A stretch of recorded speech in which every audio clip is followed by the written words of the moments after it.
Hi, my name's Charlie Kimball. I'm a professional racing driver. I also have type 1 diabetes.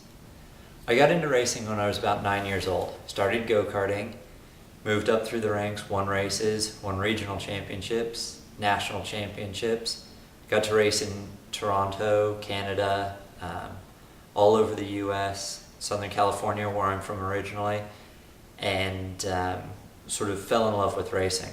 And then when I turned 16, my parents gave me a 2-day test in a Formula Ford, small open-wheel type race car.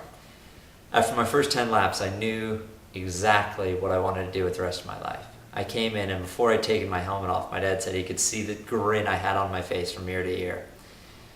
From there, I never looked back. Got into cars, started racing Formula Fords here in the US, raced in Europe. 2004, I moved to England, raced in British Formula Ford, British Formula 3, the Formula 3 Euro Series, all across Europe, even races as far as Macau in China, Malaysia, New Zealand, as well as a few races here in the US. And then things got kind of interesting. October of 2007, I was diagnosed with diabetes. I went to the doctor for a skin rash, and he asked me if anything else was going on in my health, and I almost didn't say anything.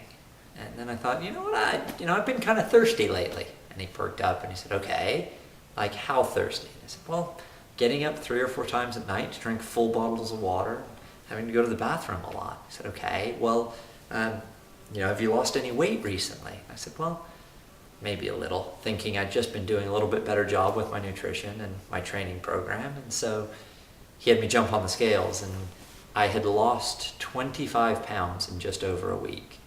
So at that point he said, look, I want to run some tests. I want to do some blood work and check, but I think you have type 1 diabetes. You're athletic and you're very lean and you're young, and so I think you have type 1 diabetes.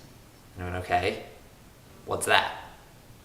I didn't have any family history, and so I was very ignorant about what diabetes was, what it meant, what I had to do. Was this a death sentence? Was this a long-term thing? Was this just, take a couple of pills and I'll be fine by tomorrow? I was supposed to be heading off to a race in Portugal, and I wanted to know if I should get on the plane the next morning. And he said, I don't think so. Yeah, I've booked you an appointment for tomorrow at the Oxford Diabetes Center. I was in England, Oxford, when I was diagnosed and treated initially. And I remember he sent me home with some pamphlets, and luckily my dad was flying in to London to go with me down to Portugal for the race. So I picked him up from the airport and we went to dinner, and I remember sitting there and I said, Dad, I went to the doctor today, and they think I have diabetes. Burst into tears. And I went, okay, well, what does that mean? He didn't know either. So that started our sort of road of information, of knowledge, learning about what diabetes was. And we went to the doctor the next day and got on insulin, and the diabetes educator and the nurses taught me about blood sugar monitoring and talked about insulin and what diabetes is, and why it may happen and how to deal with it, and what you can do with diabetes. And I remember my world was kind of spinning out of control, and it was a little off axis, and I didn't know which way was up. And then the doctor came in, and he was writing a prescription, so we were talking through it again, and I said, now doc, I'm a professional racing driver. Will I be able to keep racing? And there are those moments in your life where the whole world kind of stops, and you don't really want to ask the question in case you don't get the answer you want. And it was one of those, and the whole world kind of just paused, and I thought, I really hope he says yes, because if he says no, my world's going to collapse around me and I don't know what I'm going to do.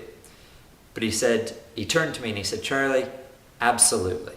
There are professional athletes the world over with diabetes, and I don't see why racing should be any different. All it takes is discipline, control, and the ability to understand what your body's doing. So at that point, I had a road. Being a racing driver, I like to relate to stuff as, driving and on the track, and I knew that I had to get from point A to point B to get back in the race car. I had to get back healthy. I had to sort of, I'd lost so much weight, and most of it was body fat. You know, I'm pretty lean to start with, and I'd lost 4 or 5% body fat. So I needed to get some of my physical strength back and my mental strength, and really needed to understand what this was. But I had a plan. I knew that if I did a good enough job, I could get back in the race car.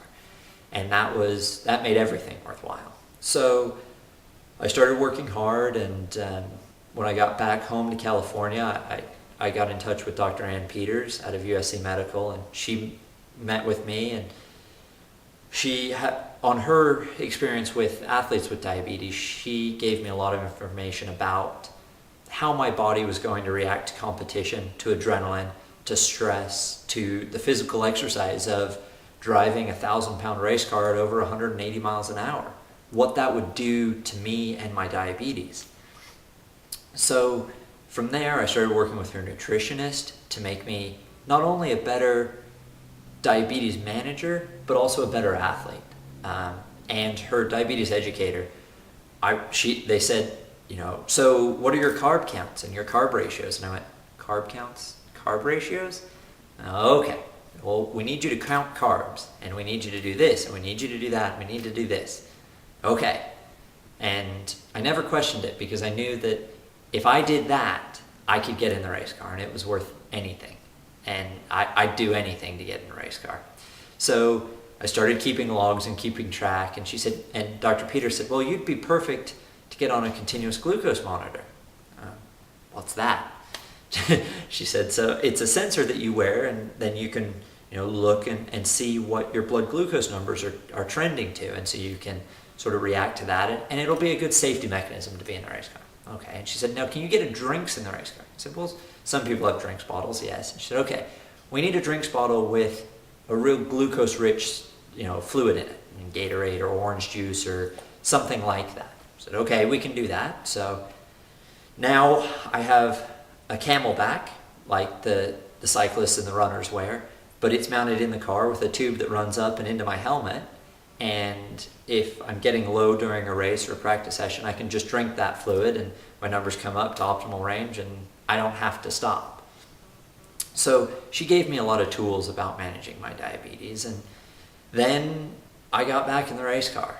And I remember the first time I drove again, I think I was 5th quickest out of 15 or 20 cars. And I got out of the car and I thought, yep, I'm the same racing driver with diabetes as I was before I had diabetes. I can do this, and not only am I going to be able to do this at the level I want, I'm going to be able to do this better because I want it more. I nearly lost the chance to go drive cars, and I will treasure every moment in a race car, every lap, every second.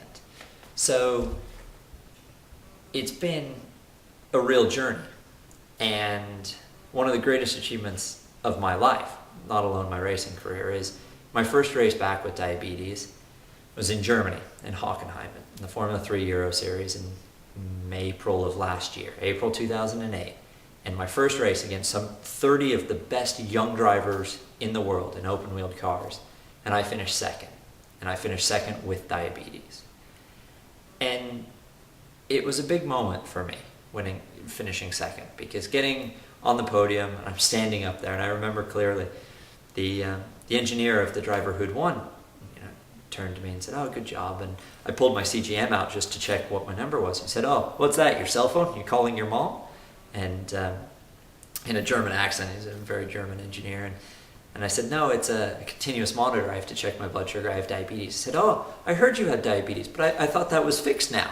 And so I got another chance to educate him, and that's pretty consistent. People say, "Well, diabetes. I heard you had that, but you're back in the race car. It must be cured, right?" And I inform them that no, it's not cured. It's a constant state of management and discipline. And now I have the tools to do what I want to with diabetes. And I think that I'm enjoying proving to people that diabetes doesn't have to slow me down. It's a speed bump, yes. Pardon the racing puns. It's a speed bump, yes, but it's not a roadblock. It's just a bump in the road. And with good control and with good management and determination, you can do anything with diabetes.